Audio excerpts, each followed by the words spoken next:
మంచిర్యాల జిల్లా కోటపల్లి మండలంలోని రాపన్నపల్లి గ్రామం వద్ద గల అంతర్రాష్ట్ర చెక్పోస్ట్ వద్ద మహారాష్ట్ర నుంచి మంచిర్యాలకు అక్రమంగా తరలిస్తున్న 48 కేజీల ప్రభుత్వ నిషేధిత BT3 నకిలీ పత్తి విత్తనాలను పట్టుకున్న పోలీసులు.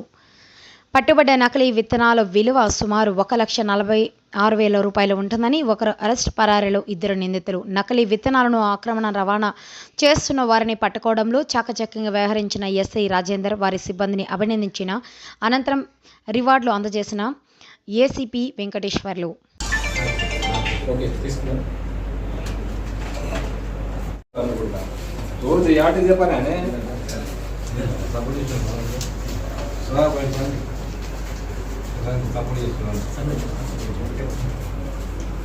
ఇవన్నీ ఎక్కడికి వెళ్ళి ఇచ్చినా బాబు?